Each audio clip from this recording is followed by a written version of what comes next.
آپ کو پتا ہے پیارے پیغمبر حضرت محمد صاحب صلی اللہ علیہ وسلم مکہ سے جب مدینے آ گئے، جب مدینے میں آ کے رہنے لگے، مدینے میں مسلمان اپنا کام کار کرنے لگے، تب بھی جو مکے کے بڑے بڑے چودھری تھے، ابو جہل تھا، عتبہ تھا، ولید تھا، بالخصوص اس امت کا فرعون ابو جہل، اس کی چھاتی میں آگ لگی ہوئی تھی کہ نعوذ باللہ کس طرح میں ان کو ختم کروں۔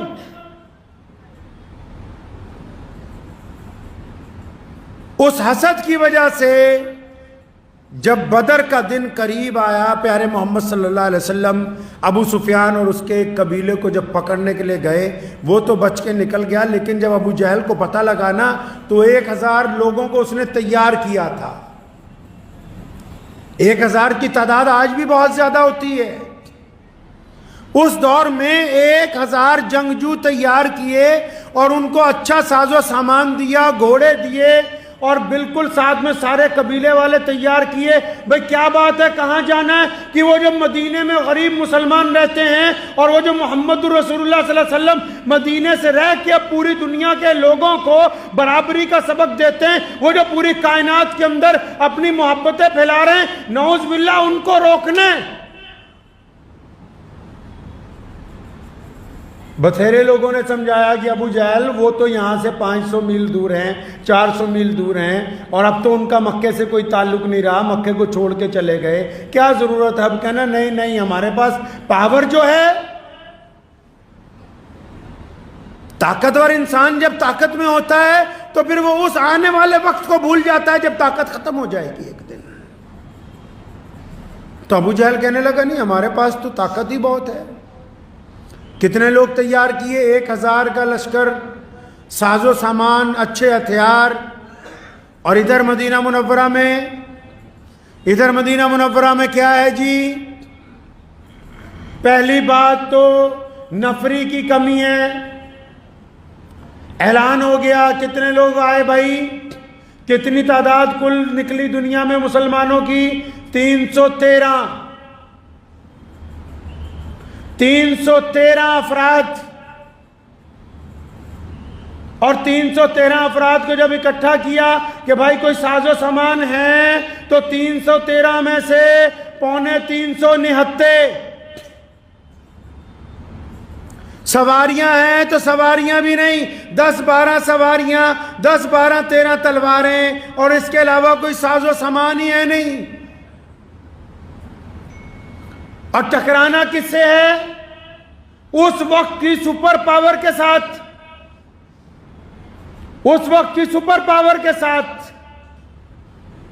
لکھا ہے مفسرین نے، سیدنا سعد بن ابی وقاص رضی اللہ تعالیٰ عنہ اس وقت جوان تھے، تو ان کے بھائی حضرت عمیر بن ابی وقاص رضی اللہ تعالیٰ عنہ کی عمر 15-16 سال تھی۔ جب پیارے پیغمبر علیہ السلام نے فرمایا نا کون کون چلے گا بھائی ہمارے ساتھ، جانا کہاں ہے بھائی؟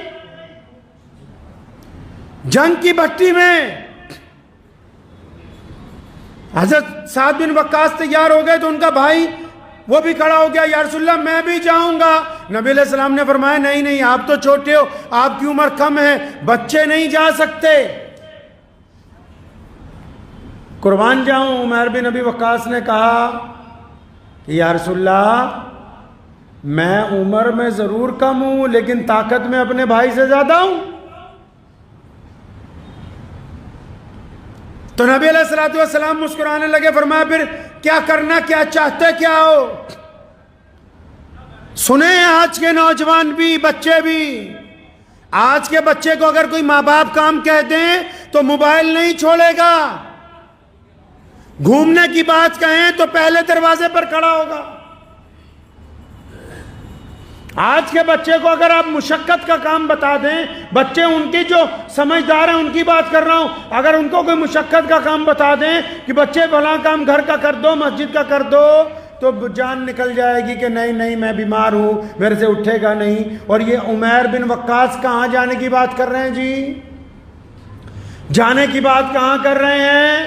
کہیں پکنک پہ نہیں جانا ہے، گھومنے نہیں جانا ہے، کہیں کسی آئس کریم پارلر پہ نہیں جا رہے، کہیں پہاڑوں میں نہیں جا رہے گھومنے کے لیے۔ جانا کہاں ہے؟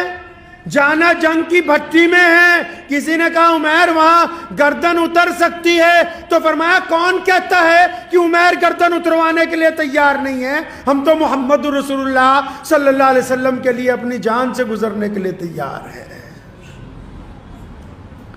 تو نبی علیہ الصلوۃ والسلام نے فرمایا عمیر پھر کرنا کیا ہے؟ یا رسول اللہ میں تو طاقت میں اپنے بھائی سے زیادہ ہوں نا, تو ہم دونوں کا مقابلہ کروائیے. تو دونوں کا مقابلہ ہوا تو سیدنا عمیر بن ابی وقاص نے سعد بن ابی وقاص کے کان میں کہا کہ میرے بڑے بھائی دیکھو, رسول اللہ اگر کسی کو اجازت دے دیتے ہیں اس کی تو کبھی کینسل نہیں ہوتی. آپ کو تو اجازت مل چکی ہے اور آپ مجھ سے زیادہ طاقتور ہیں, آپ مجھ سے زیادہ بڑے ہیں. اگر آپ گر جائیں گے تو مجھے بھی آپ کے ساتھ جانے کی اجازت مل جائے گی.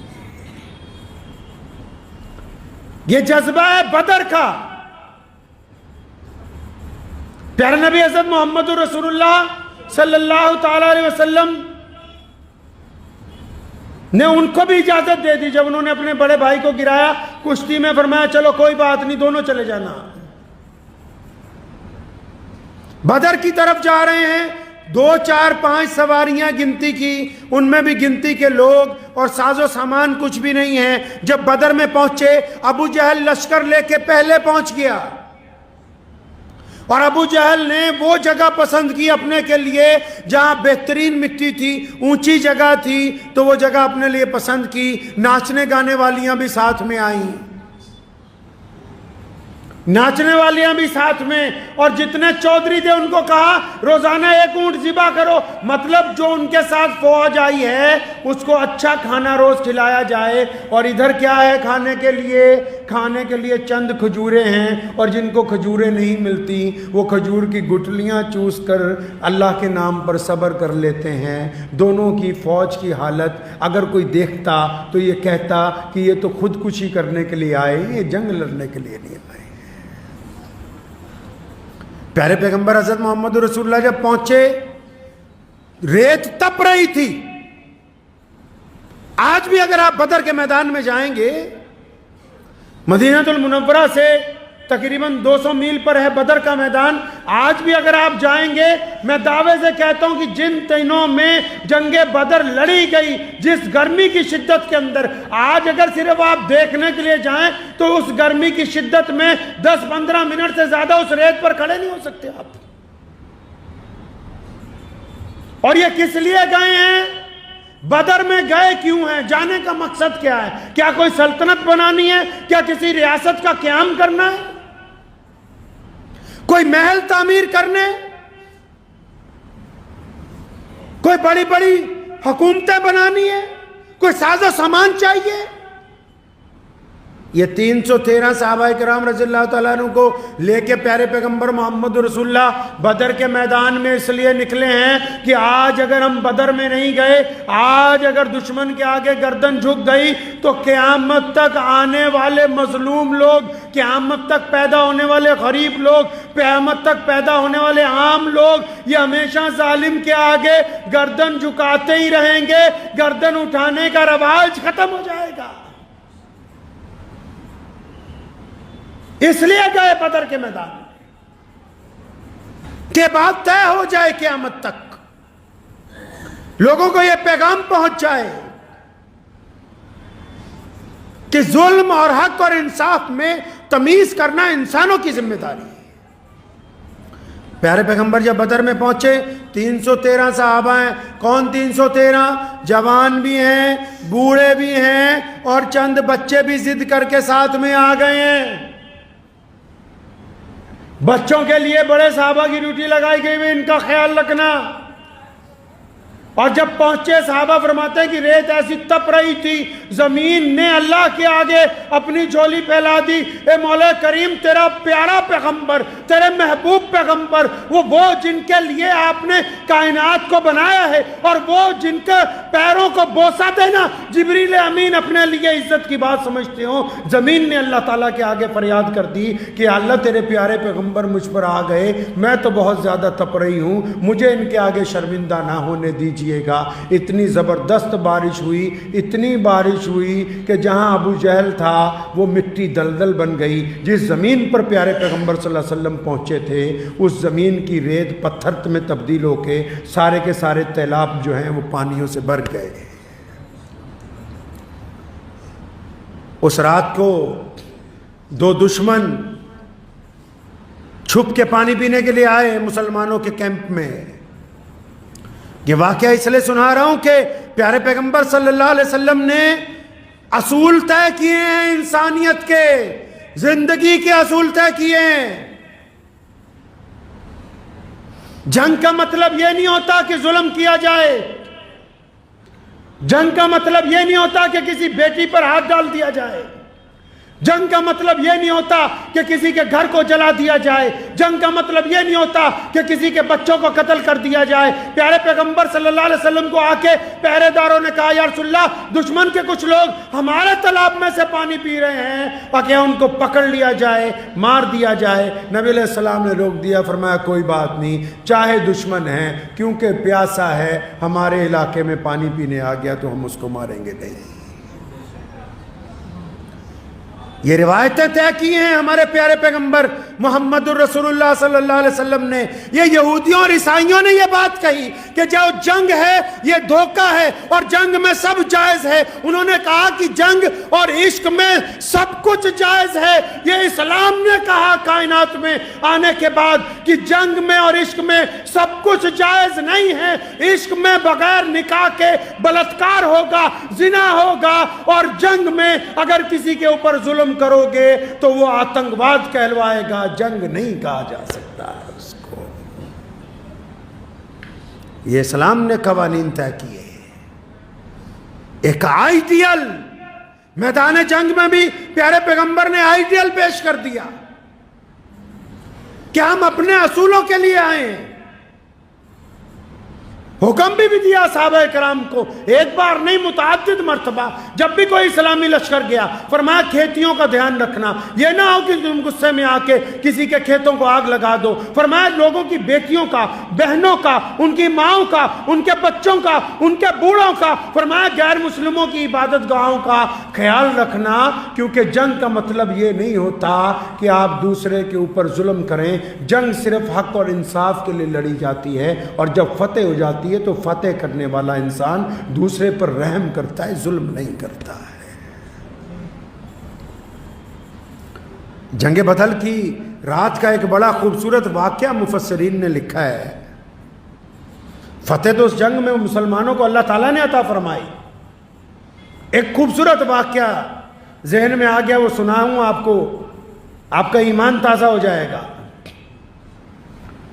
جب جنگ ہونی تھی نا تو پرانے دور میں تو وردیاں نہیں ہوتی تھیں کہ یہ دیش فلاں دیش کی ہے، فلاں دیش کی فوج ہے۔ اکثر لوگ ایک جیسے ہی کپڑے پہنتے تھے۔ تو ابو جہل نے محفل سجائی، ناچنے والیاں بلائیں، شراب کے ڈھول کھلوا دیے گئے۔ اس دوران میں اس نے مخبر بلائے دو اپنے جاسوس، جاسوسوں کو کہا کہ صبح ہم نے جنگ لڑنی ہے یہ مدینے والوں سے، جا کے دیکھ کے تو آؤ ان کی تیاری کیسی،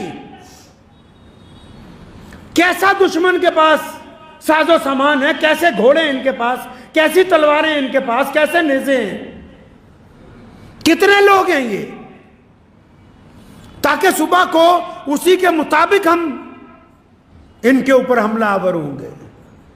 اب وہ گئے جاسوس دو، وہ مسلمانوں جیسا بھیس بنا کے چلے گئے۔ مدینہ منورہ کی جو فوج پیارے پیغمبر محمد رسول اللہ صلی اللہ علیہ وسلم کے جو صحابہ نے جہاں پڑاؤ ڈالا ہوا تھا وہ چلے گئے وہاں۔ اب ایک نکڑ سے شروع ہوئے دیکھنے کے لیے کہ بھی ان کے پاس کیا ہے۔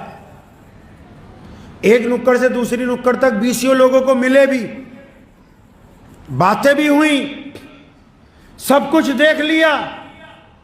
دیکھنے کے بعد واپس ابو جہل کے پاس پہنچے تو ابو جہل کو انہوں نے جو رپورٹ پیش کی وہ آپ کو بتانا چاہتا ہوں۔ انہوں نے ابو جہل کو کہا کہ ہم تو دیکھا ہے محمد رسول اللہ کی فوج کو